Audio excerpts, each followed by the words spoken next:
Alors bienvenue à la Martinique, nous nous trouvons en présence actuellement avec monsieur Georges Cléant qui est le premier adjoint de la commune du Vauclin et qui, comme beaucoup de communes à la Martinique, se trouve confronté au fléau des algues. Bonjour monsieur. Bonjour, tout à fait, nous sommes les trois communes de la côte atlantique les plus impactées par cet échouage depuis à peu près 15 jours, massif depuis 15 jours. Et par exemple là au Vauclin, à Pointe-Foulard où nous nous trouvons, lundi nous avions évalué à 52 000 m² de sargasses le long de la côte, de la plage. Et nous en avions pratiquement sur 100 mètres de largeur, une bande de 100 mètres à partir du rivage. Donc je vous laisse imaginer comment nous sommes démunis face à ce phénomène. Les moyens communaux ne suffisent pas. Surtout que cet épisode-là dure depuis le mois de septembre. Sans interruption jusqu'à maintenant. Donc nous avons été aidés par les collectivités, conseil général, conseil régional, par la communauté de l'espace sud, mais hélas, ces enveloppes ont été vite épuisées. Et là, par exemple, depuis 3 jours, nous sommes en train de faire un travail de titan ici, et ça nous coûte au bas mot 4 000 € par jour. Et on n'en voit pas le bout parce que plus on en enlève, plus d'autres échouages nous arrivent. Donc vraiment, nous lançons un cri au secours, on appelle au secours, un cri d'alarme, parce que nous ne pouvons pas, avec nos moyens municipaux, juguler ce fléau. Donc ça veut dire que rapidement, vous serez à court terme de trésorerie, vous ne pouvez plus faire face, et sachant que c'est un renouvellement au niveau de ces algues, puisque chaque jour, il y a des nouvelles algues qui arrivent. Déjà, en ce moment, tous nos moyens techniques, nos engins, sont mobilisés pour le phénomène sargasse. Donc tous nos chantiers sont à l'arrêt, chantiers municipaux sont à l'arrêt parce que notre camion unique et notre bakou unique, pelle bakou unique, sont réquisitionnés pour la Pointe-Foulard.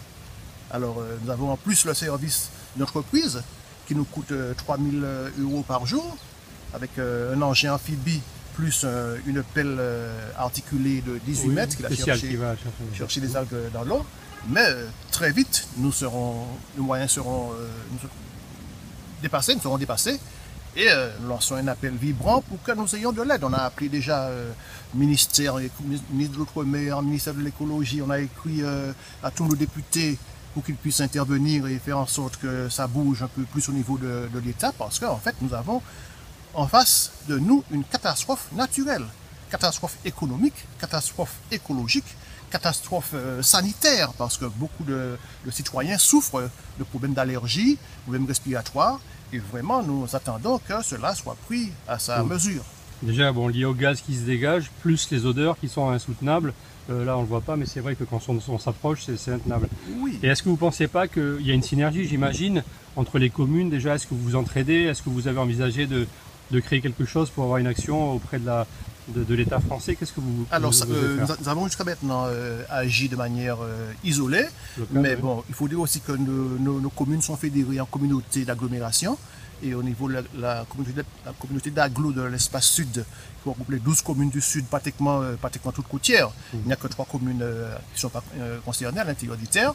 Donc nous avons tantôt côte atlantique, tantôt côte Caraïbe, sous le vent, ce phénomène, ces problèmes-là. Donc l'espace sud nous a aussi aidés, et en ce moment-là, nous sommes en train de nous fédérer pour taper plus fort et plus haut, parce que jusqu'à maintenant, hélas, on a l'impression que nous ne sommes pas très bien entendus.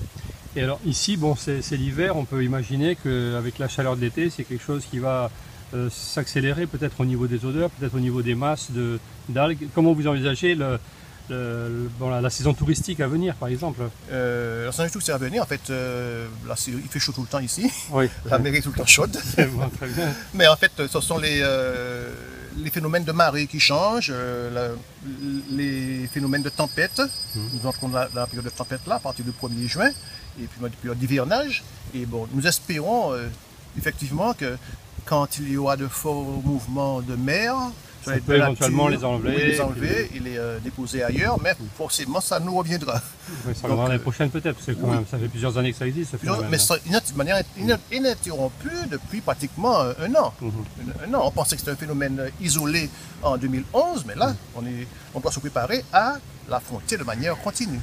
Donc si j'entends bien ce que vous êtes en train de dire, vous souhaitez qu'il y ait une aide qui soit plus concrète de la part du gouvernement, et notamment du ministère de l'Écologie, Et vous souhaitez comment vous faire entendre, vous, par rapport à ce problème-là? Alors nous avons écrit déjà, nos parlementaires sont déjà intervenus, mais nous sommes... Vous avez des noms, je pense peut-être à M. Lurel, peut-être M. Victorin Lurel, ou pas forcément, lui plus Guadeloupe. Ici, M. Nestor Azéro, député du Nord, a été sensibilisé. Le député du Sud, M. Nilor Jean-Philippe, a été qui passe à la télévision demain. Voilà. Le président du conseil régional, qui est aussi député, M. Lechimi, a aussi été alerté. Mais ils sont tous très conscients de la chose. En fait, Marie-Jeanne, le député maire du François, le sénateur maire du François, commune d'à côté. Mais tout le monde, ils sont déjà intervenus de manière séparée. Mais là maintenant, il faut monter en puissance et agir ensemble et fort. Créer une coalition pour avoir... Et d'ailleurs, le concours des médias nationaux et internationaux seront d'un bon secours, parce qu'effectivement, on a l'impression que nous ne sommes pas vraiment entendus. Forcément, ces algues qui nous échouent sous notre bande de 300 mètres sur laquelle nous avons la stabilité, elles viennent du large. Zone qui est sous le contrôle de l'État. Donc nous souhaitons que des barrages soient mis en amont de nos plages, parce que c'est seulement lorsque ces algues échouent sur la côte qu'elles dégagent, qu'elles deviennent une nuisance en fait. Une nuisance, je ne parle même pas de nos criques, nos mangroves qui sont engorgées, asphyxiées, et beaucoup d'alevins, de poissons, de petits poissons crèvent. Les pêcheurs aussi qui souffrent parce qu'ils ne peuvent pas faire le travail. En septembre, à Pointe-Chaudière, une exploitation aquacole a été complètement détruite à cause de ça. Tous les poissons sont morts. Et il y a des moyens, des grands moyens à déployer. On les déploie quand il y a une marée noire pour stopper les hydrocarbures. Il faudrait que ces moyens-là, et plus encore, soient déployés pour empêcher à ces algues d'arriver sur les côtes, parce que c'est à ce moment-là qu'elles deviennent nocives. Bien sûr.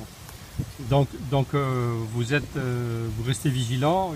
Je sens qu'il y a un fond de pessimisme dans votre propos, et que vous voulez vraiment alerter les gens, et notamment les pouvoirs publics, pour qu'il y ait une action qui soit faite.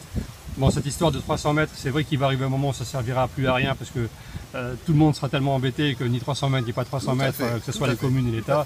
Je pense que là, il y a vraiment une action. Alors, si j'ai bien compris, vous m'avez montré tout à l'heure, vous êtes en train de faire des tas d'algues.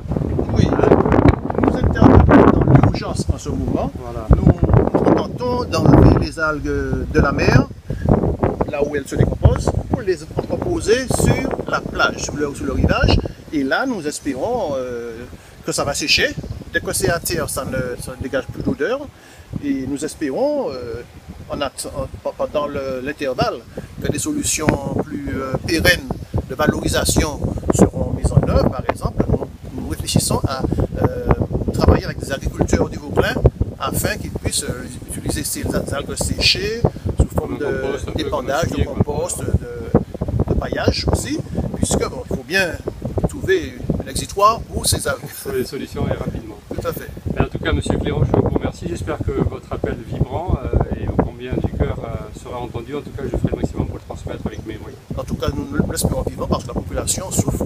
Je comprends aussi, j'ai interrogé pas mal de personnes et effectivement, c'est un appel qui est unanime. Merci beaucoup en tout cas. Merci en tout cas de votre concours pour populariser notre lutte.